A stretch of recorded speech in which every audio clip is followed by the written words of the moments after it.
This is the big one. It triggers others to tell their story. It's not really all that important, you know, your value-laden story. Not all that important. What's important is that it triggers another person to go, oh, here's probably something that has occurred to you. You met somebody. You'd never met him before. You never knew him. You came into contact and you started talking with them. And when you were talking to them, after about 20 minutes, you were clear that was your oldest, newest best friend. How many of you have had that? It's a very common human experience, yes? Now, it happened like that's a fluke. Like maybe 3 times in your life it's happened. You got that? Leaders do it over and over and over and over again. They do it every day. You want to know how to do that, don't you? You want to cause the depth, that kind of connection and that kind of depth of relationship over and over and over again. Well, something interesting happened that you stumbled into that day. You said something, say it was you and me, you said something that triggered you to tell me your story. I actually said something at the core values level. You got who I was and what I stood for. And you heard yourself in that. And then you did what human beings have been doing since we lived in caves. I'll see your value and I'll raise you one. And you told a value-laden story back. Bingo. We are now in a game of values ping pong.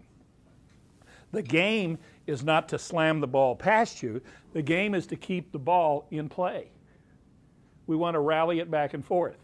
If we go ping pong, ping pong, ping pong, and we go back and forth about 6 times, we're friends for life. I mean, never see you again. I will always remember you. You will always remember me. We will remember what we said, or at least the space of it. You got that? So those of you who have had that experience, you can now go back and you can actually start to cause that over and over and over again. It triggers others to tell their story. So as I tell my story to you, what's key is that it triggers you. I fail if it doesn't. If all I did was leave you with my story, I failed. You get that? That's not leadership. Managers do that all the time. Leaders actually keep looking for what's going to tease it, get something coming back. Okay? So leaders lead with their values. Next thing, it touches the heart.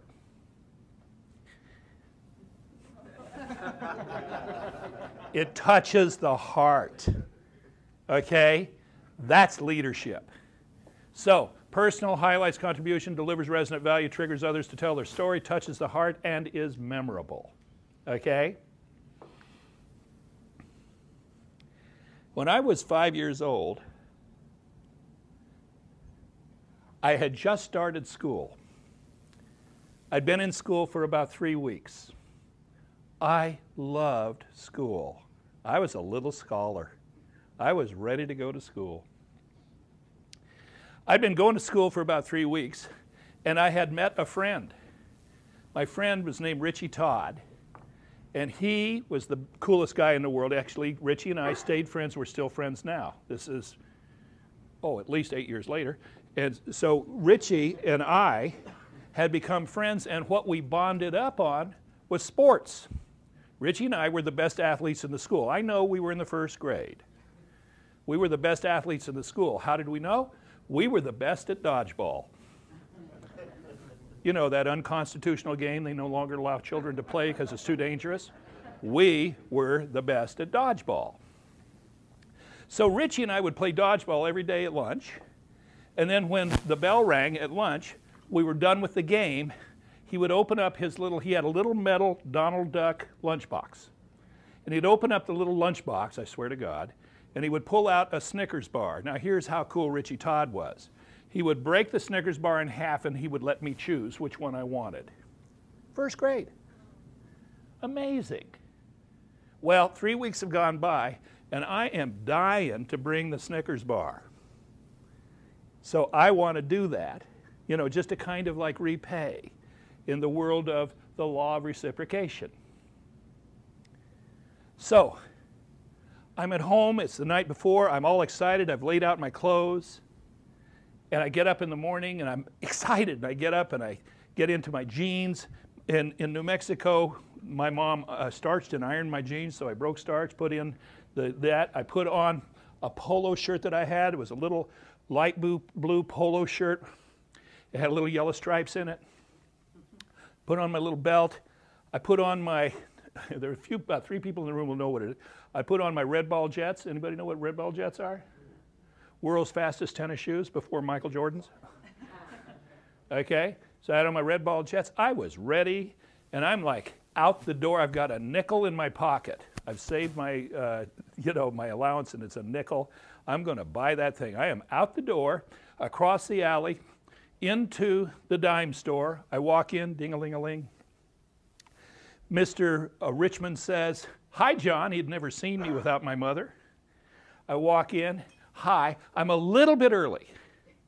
And I'm just excited. And so I go to my favorite place in the dime store. I go around to school supplies. And I'm standing in front of the school supplies. And I'm just loving them. I love everything about school supplies. Everything about school supplies. I am looking at it. I'm smelling the ink and the paper. I'm getting a high on the ink and the paper. If you're laughing, you know exactly what I'm talking about. And I'm looking at, protractors and compasses. I'm looking at all these weapons of math instruction. And I see a little notebook, this size, light blue cover, my favorite, deal, okay? And I gotta have it. It says Spiral. I gotta have it. Now I have my first existential dilemma. Snickers bar, notebook. What will it be? My solution was I took the notebook and I pushed it down the front of my jeans. Now I pick up a Snickers bar and I pull out my nickel and I walk up to the counter. Nobody knows.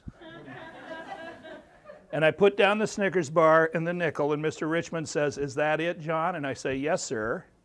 And he says, "Okay." I pick up the Snickers bar and I walk out. I get all the way to the door. I put my hand on the doorknob. He says, "What about that notebook down the front of your pants?" By the time I turn around, I'm engulfed in tears. I'm probably the color of her computer there.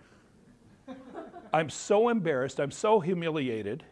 My life of crime is over.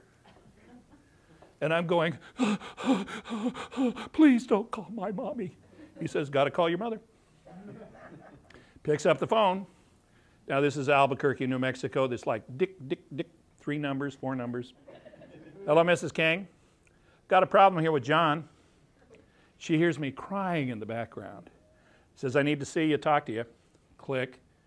And I'm standing there, and now I'm going off into my own zone. And I'm looking at the floor. I'm getting all engaged in the pattern of the linoleum. Bam! My mom hits the door. She looks at me. She looks at him. She says, "What have you done with my son?" In parentheses, "you pederast." "What have you done?" And he holds up the notebook and he says, "John tried to steal this." Now a silence descends, as they say in a stage thing. And my mom walks over, and I'm looking down, and I'm in my own zone, and I look over, and I see, and she comes into view, and I can see she's wearing a pink dress. It's got red roses on it, and she's got her bedroom slippers on, and they're blue, and they've got marabou, and I'm kind of off in that. And then I hear, "I'm very disappointed in you, young man." My heart just falls. And then she says, "You'll have to speak to your father after school." I'm doomed. I'm 5 years old. Life is over. She does this incredibly brilliant thing.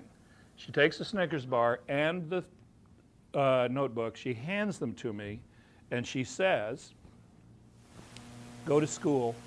Think about it." I walk out. I'm in a coma. I walk out. I get to school. I walk in. I'm late. I sit down. second desk, second row. I have no idea what Sister Mary Elizabeth had to say that day, but the word hell came up a lot. Not the greatest day of my life. Anybody go to Catholic school? You know who I'm talking about, Sister Mary Elizabeth? No, there was not a no, she wasn't ruler girl. She was just Sister Mary Elizabeth. That was enough. I get home, obviously, I've got to clean it up with my dad. I've got to go over to see Mr. Richmond. We've got to do that thing with it and all of that sort of stuff. And coming out of it, I end up with a core value around honesty. And the core value somehow slops over into the world of fairness. I'm one of these guys that if I see something happening to somebody unfairly, I got to say something about it. I got to do something about it. If I see somebody doing something dishonest, I will say something about it. I've been fired because I brought it up and it was, quote, none of my business. You got that? But it would have been a complete constraint of who I am as a self-expression not to say something around honesty. You're getting what I'm saying. There are people who are like nodding, okay? Now, I'm not telling you this story to tell you about John's values. I'm telling you this story because in this room, there are people who are relating to this and have their own story. Who are you?